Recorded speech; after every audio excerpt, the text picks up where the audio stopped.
नमस्कार साथियों। मेरा नाम पीयूष कुमार सिंह है और मैं उत्तर प्रदेश के जौनपुर ज़िले का रहने वाला हूं। साथियों, इस समय चुनाव का माहौल है और सभी पार्टी के प्रत्याशी आपके मोहल्ले में घूम रहे होंगे। आप सभी से मेरा अनुरोध है, वोट देने से पहले कुछ एक बातें ज़रूर याद रखना। आपको ज़रूर देखना है कि पिछले 8-10 सालों में वर्तमान सरकार ने क्या किया है और इस वर्तमान सरकार में पहले की सरकार में क्या फ़र्क है, पहले में अब में क्या बदलाव आए हैं, विकास कितना हुआ है। बहुत सारी चीज़ें हैं जो आपको देखनी हैं। अगर मैं व्यक्तिगत अपनी बात करूं तो मैं जहां से बिलोंग करता हूं, मैं जहां का रहने वाला हूं, वहां पर मैंने अपनी ज़िंदगी के लगभग 25 से 30 वर्ष गुजारे हैं। और मैं ये किसी मीडिया में दिखाई हुई रिपोर्ट के अनुसार, किसी नेता के बोले हुए भाषण के अनुसार नहीं, मैं अपना व्यक्तिगत अनुभव है जो मैंने सामने से देखा है, मैं उस चीज़ को साझा करना चाहता हूँ आप सबके सामने।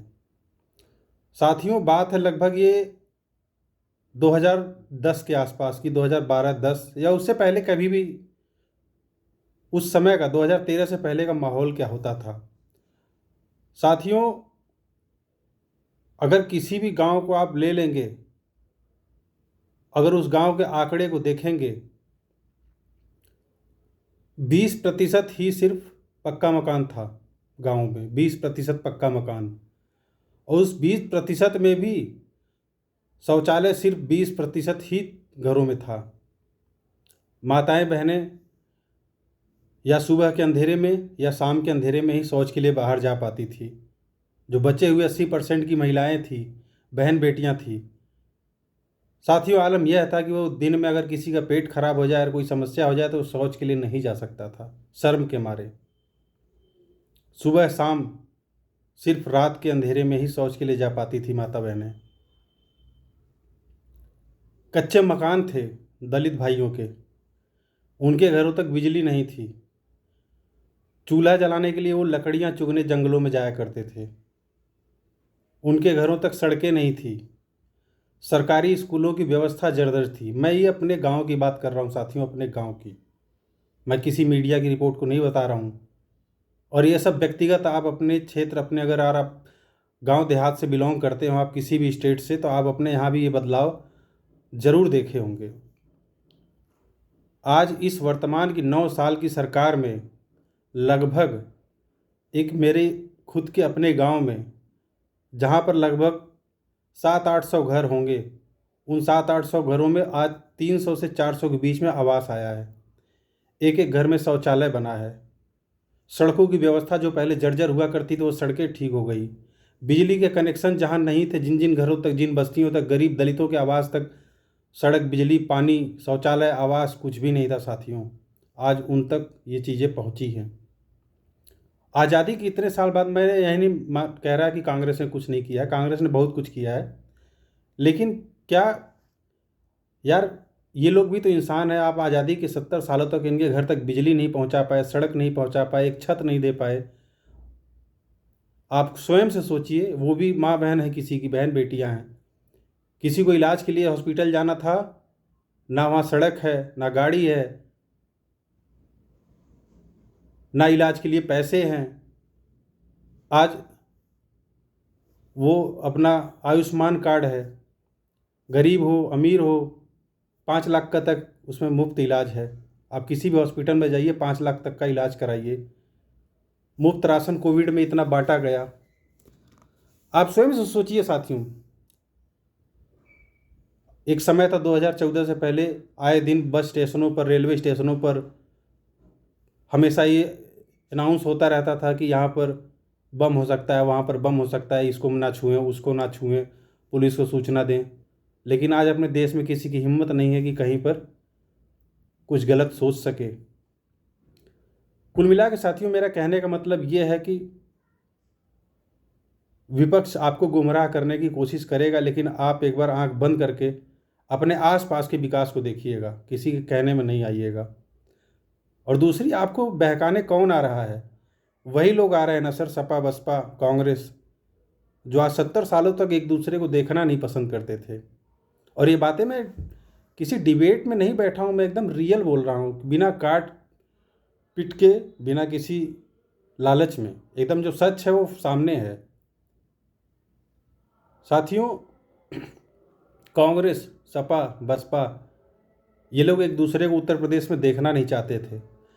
ऐसा क्या हुआ भाई कि आप लोकसभा विधानसभा में एक दूसरे के साथ चुनाव लड़ रहे हैं मिल के? सामने वाले को हराने के लिए आपने अपनी विचारधारा बदल दी, एक दूसरे से गठबंधन कर लिया। कार्यकर्ता कैसे गठबंधन कर लेगा? आज कांग्रेस बीजेपी के साथ, आज कांग्रेस सपा के साथ चलेगी, सपा कल बसपा के साथ चलेगी, बसपा कल उधर चलेगी, सपा कल उधर चली गई। मतलब कुल मिला के साथियों, कल बल छल सब लगा लो, लेकिन मोदी जी को रोकना है, भाजपा को आने से रोकना है। क्यों?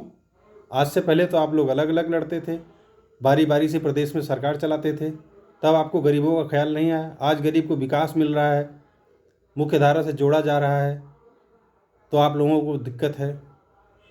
क्योंकि इन्होंने सर हमें हमेशा गरीब बना के रखा, विकास से पीछे दूर खड़ा करके रखा। क्योंकि हमें आपको ज़रूरत रहेगी तो हम आपकी इनकी रैलियों में दौड़ेंगे। आज जिस ऑनलाइन और ये मोबाइल और इन चीज़ों का यूपीआई का लोग विरोध करते थे, ये हो जाएगा वो हो जाएगा, मैं सत्य बता रहा हूँ, आज से 10 साल 5 साल पहले किसी गरीब के पास फ़ोन नहीं हुआ करता था। चाहे जो भी हो, जिसके पास फ़ोन होता था हम उसको ये देखते थे, ये वीआईपी आदमी है, ये इसके पास मोबाइल है। आज से 10-15 साल पहले हम लोग देखते थे कि किसी के पास मोबाइल है तो ऐसा लगता था कि ये वीआईपी आदमी है कोई। लेकिन आज उसी मोबाइल को इस सरकार के राज में एक एक हाथ में मोबाइल दिया गया, बच्चों को फ्री मोबाइल बांटे गए, जो रिचार्ज कंपनियां थी इनको सस्ता कर दिया गया। अरे अंबानी को क्या बेच दिया यार? आपका क्या खरीद लिया अंबानी ने? आपको सस्ता रिचार्ज मिल रहा है, आप मोबाइल चला रहे हो। एक सब्जी वाले से लेके, रिक्शे वाले से लेके, बड़े से बड़े रेस्टोरेंट से छोटे छोटे रेडी पर चले जाओ, हर जगह यूपीआई से पेमेंट हो रही है। बैंक में पैसा जमा करने के लिए पहले लोग लाइनों में लगते थे, हम आप खुद लगते थे। किसी को माता पिताजी को पैसा भेजना है, किसी को पैसा निकालना है, बैंक में 2-2 घंटे लाइन में लगते थे या नहीं लगते थे? आप स्वयं सोचिए। आज एक मोबाइल के क्लिक पर देश के किसी भी कोने में पैसा भेजना हो, पैसा मंगवाना हो, मोबाइल रिचार्ज करना हो, डिश रिचार्ज करना हो, ए टू जेड कुछ भी करना हो, गैस कनेक्शन हो, इंश्योरेंस हो, LIC हो, आप क्या नहीं कर पा रहे हो सर? मोबाइल रिचार्ज हो। मोबाइल रिचार्ज का ज़माना भूल गया आप? वो सिक्के से खुरसते थे 10 रुपया वाला कूपन ला करके। सारी चीज़ें मोदी के राज में कितनी पीछे छूट गई। कुल मिलाकर साथियों, आप सब समझदार हैं, एक बार विचार करिएगा कि ये सारी पार्टियां देश की जो आज तक अकेले अकेले लड़ा करती थी, इन्होंने आज तक किया क्या है? अगर किया है तो आज फिर इन सबको इकट्ठा क्यों होना पड़ रहा है?